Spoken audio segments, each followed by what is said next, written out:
Here's a follow-up on a story we were covering yesterday. The White House and Democratic lawmakers are condemning comments from Georgia Republican Marjorie Taylor Greene about the attack on the Capitol. Greene spoke Saturday night at a dinner hosted by the New York Young Republican Club. She bragged that if she and Steve Bannon had planned the January 6th insurrection, it would have been different.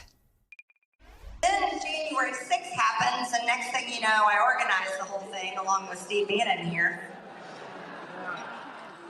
And I want to tell you something, if Steve Bannon and I had organized that, we would have won.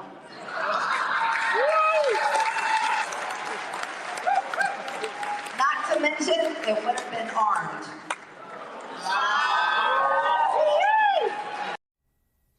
In a statement, the Biden White House called Greene's remarks, quote, a slap in the face to law enforcement, writing, quote, it goes against our fundamental values as a country for a member of Congress to wish that the carnage of January 6th had been even worse, and to boast that she would have succeeded in an armed insurrection against the United States government. Greene responded with a statement of her own, claiming her comments were sarcasm about an insurrection. So far, Minority Leader Kevin McCarthy has not said anything publicly about her speech. And Jen Palmieri, you've spent some time with her, covered her for the circus. And I mean, I will just say, I don't know how you can joke about an insurrection where people died and where our Capitol building was defaced and our lawmakers, including our vice president and Speaker of the House, were put in extreme danger. But maybe I'm just not funny. I don't know. I have learned, though, over the course of the past 6 years that as it pertains to Donald Trump, 99, maybe 100% of all joking is true. When he says something, it's worth believing him.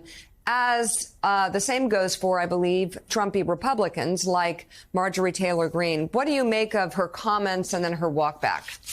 So, I mean, first of all, you know, one part of the context here is that the day before she made these remarks, a Capitol Hill police sergeant resigned from the force, saying that the stress from January 6th had pushed him out of his job. And when he testified about January 6th, he said, you know, he had the thought, this is how I'm going to die. This is the day I'm going to die. This is how I'm going to die.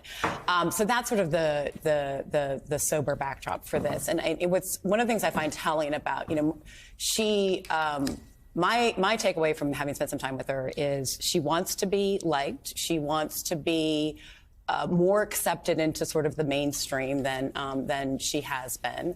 And she's clever about how she plays things. So, you know, what she was trying to do in those comments was distance herself from the January 6th planning, right?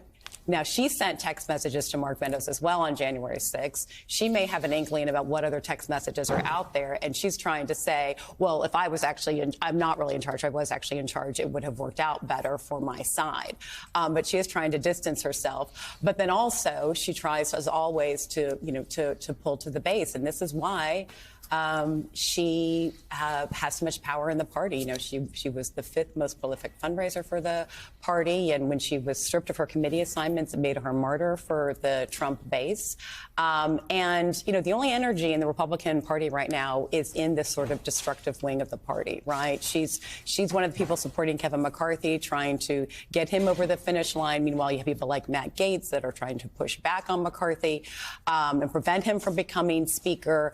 The fight it's not even a proxy fight for Trump. It's just a fight with the people who are trying to bring the party further down these rabbit holes. And, you know, it's a little window into what McCarthy's life is going to be like, because this is the second time since the election that McCarthy's having to answer for something Marjorie Taylor Greene said. And, you know, it's like, this is, if he does become Speaker, this is what his speakership is going to have to be like in terms of refereeing these the people that want to, you know, that live in the rabbit hole. Jen mentioned Sergeant Aquilino Ganell of the United States Capitol Police injured physically and mentally on that day on January 6th as he stood in the door. Let's remind people, here's some of his testimony before the January 6th committee. The writers call me traitor,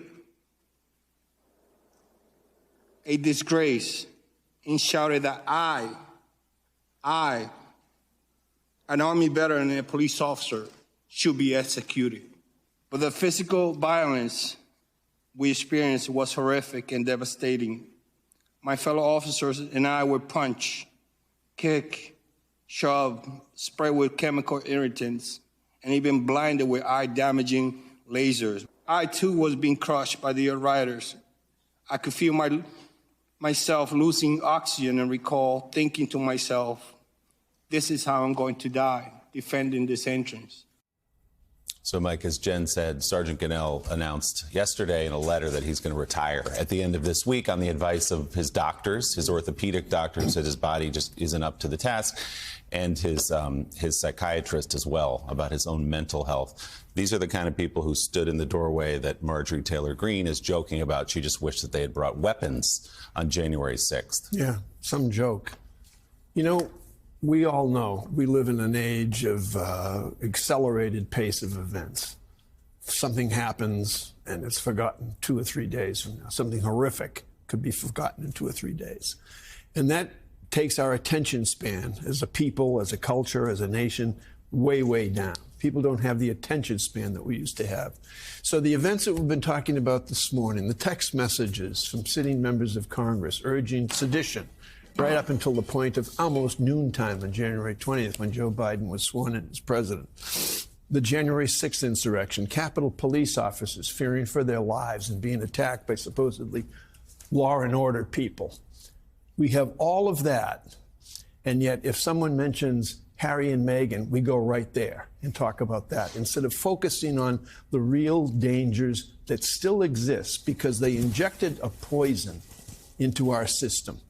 The asylum wing of the Republican Party injected that poison into our system, and it still flows through our circulatory system as a nation. You still have a huge percentage of Republicans sitting in office today, in the House of Representatives largely, who refuse to believe that Joe Biden is the legitimately elected president of the United States. And I would submit that's the most important, among the most important issues we face as a nation, and we don't pay enough attention to it today. And Mika, not just sitting in office, but as Jen said, having real power and influence over Speaker McCarthy if he does become the speaker, because he needs every one of their votes to become the speaker. So he'll be in debt to Marjorie Taylor Greene and Andy Biggs and the rest of these guys. These people making fun of a day, Marjorie Taylor Greene making fun of a day, it's good that we showed the testimony of Officer Gonell again to remember and understand what they barely survived. These people, they're not taking our democracy, they're not serious. And they're not taking our democracy or their job seriously. And that's going to be the question for voters moving forward on every level, at every election that we face coming up. And